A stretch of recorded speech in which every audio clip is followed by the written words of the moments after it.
Hi there, boys and girls. Today we're going to be remembering how to draw our 3D forms. Today is going to be drawing blenders.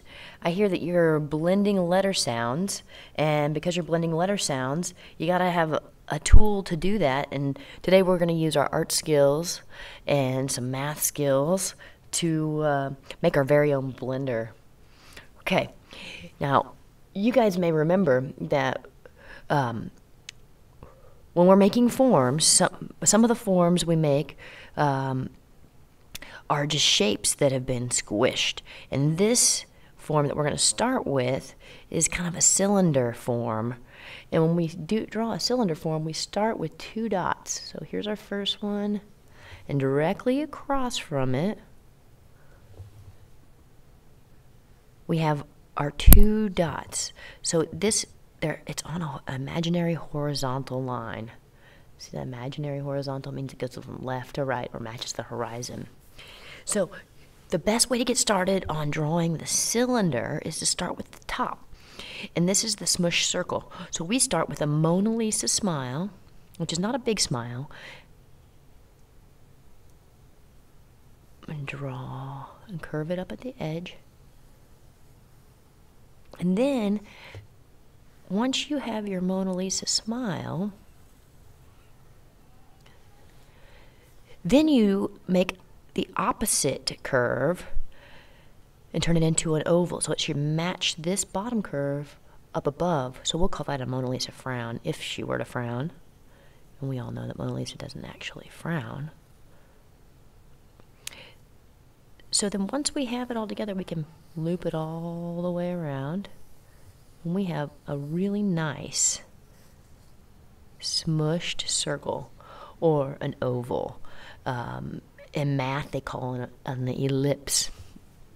So from this point, if we were just going to do a cylinder, we'd make two lines straight down. But we're making a blender, so we're going to make these at a diagonal. So make an imaginary dot just instead of straight down, bring it straight down and inward just a little bit. And the same thing here, bring it straight down and inward just a little bit. Okay, and then so we have our two dots down here, down below, and we don't want to take it all the way to the bottom of the page because we're going to put the little footing on our blender, and then we're going to give it a handle, an ear handle. That'll be fun.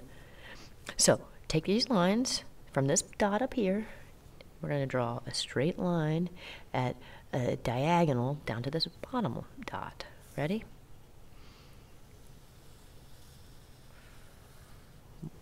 Voila. Good job.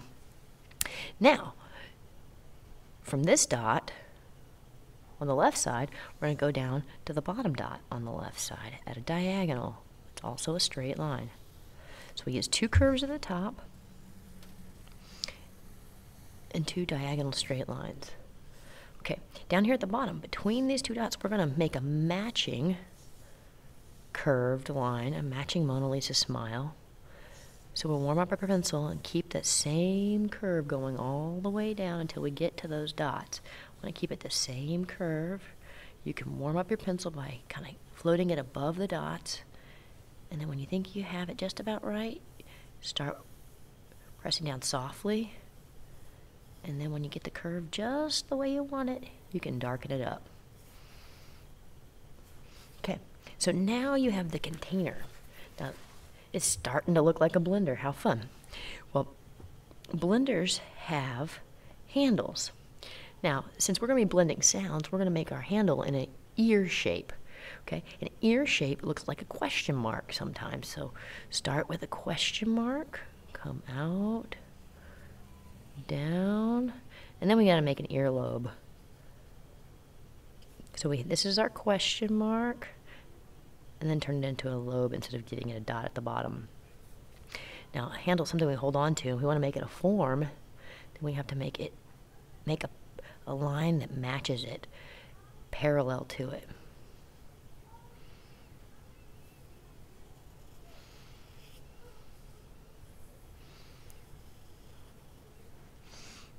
Now it's starting to look like a handle. Okay, so if you've gotten this far, you're doing great. Keep up the good work. You're following directions well, and you're getting ready to throw some things into the blender. Now, at the bottom, we got to put on the foot of our blender. This is the part that you would snap it into the motor. And to begin doing that, we're going to make 2 straight lines down from this dot right here, and a line straight down from this dot here. So about the same distance down, we're going to make this straight over, 2 more dots. Okay, now straight lines down, and then we're going to match this curve right here. So instead of making it straight across, you don't want to make it go straight across. You want it to curve a little bit.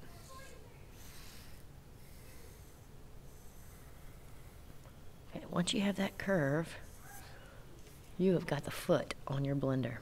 Some of you may want to put that little extra part, maybe even some metal attachments down here that would snap into the blender. Others of you will want to put the ridges or a line pattern that shows a texture of this blender footing. And all I'm doing is just making some lines straight down and making it into a pattern. Okay? Now, we're going to be able to see into the blender, and the way we can see into the blender is we know this is glass, so we can see through the glass. So, we need to make the inside edge, and we're going to turn this bottom part into an ellipse also. So, the way we make an ellipse is start with these 2 dots. We already have our smile. All we need to do is add our Mona Lisa frown. And this is inside here is where everything gets churned up. Okay? So, let's go ahead and put in the little cutter blade, the blending part. We'll start with a circle. Okay? And then from that, all we need to do is kind of put like petals almost. Petal edges. Since our petal edges aren't seeing through, we need to erase that circle that we see. Okay? So now we have our blender right there. Now, just like with any drawing, shading and shadowing is very important. So what we're going to do now is think about our edges. So we're going to put a matching ellipse inside that shows there's a top edge of our blender.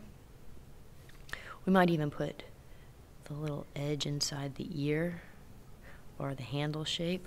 Might even do it on the top too. Okay, so we know there's a top edge, and we can shade those edges if we want to. And another really cool thing we can do is give the side some shading, okay? And the best way to do that is take your pencil and lay the wooden part on its side and just kind of gently rub the wide part of your pencil down the side of your blender. Now this is cool because all you'll have to do after that is use your finger to soften the edge. So just blend it a little bit with your finger, kind of move that pencil graphite around, and it looks darker already on this side. Well, we know anything underneath something probably would cast a shadow. So this is a cast shadow down here, and those are going to be really dark. So you might want to go over that once or twice with your pencil. Get it super dark. And then we're going to cast a shadow on the ground, this place where the blender is sitting. Okay?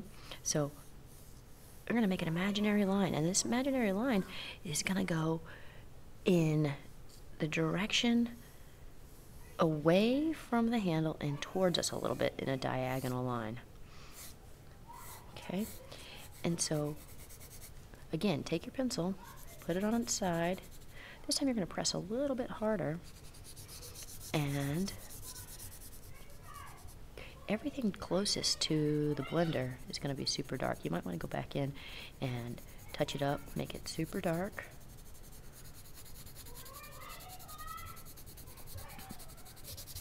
Use your finger if you want to and blend it out. Give it a little soft edge. If you want to add details, darken the bottom of the blender, you can. We're going to leave the blades light values so that they look super sharp, and if you want to, you can add little glimmer of light on them. A glimmer of light might look like this. Woo, woo, woo, woo, woo.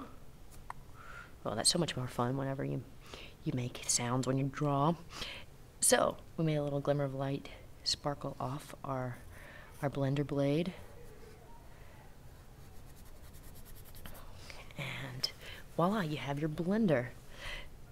So since our handle looks like an ear, it should remind you to think about the sounds that you hear. And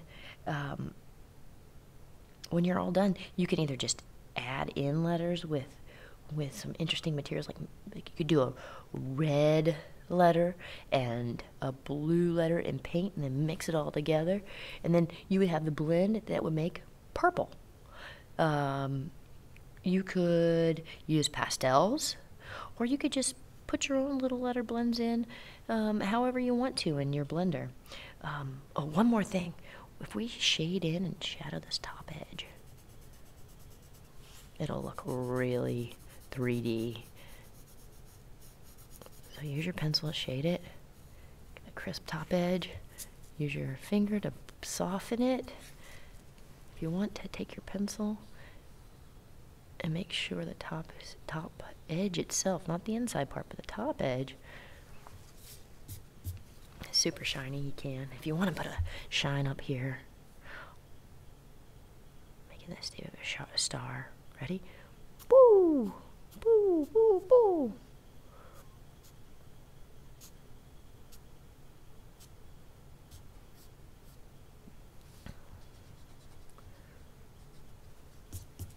There you go. You have your shiny, super shiny blender. Happy drawing, happy blending. Have a good day. Give yourself a clap. Boo, boo, boo, boo, boo.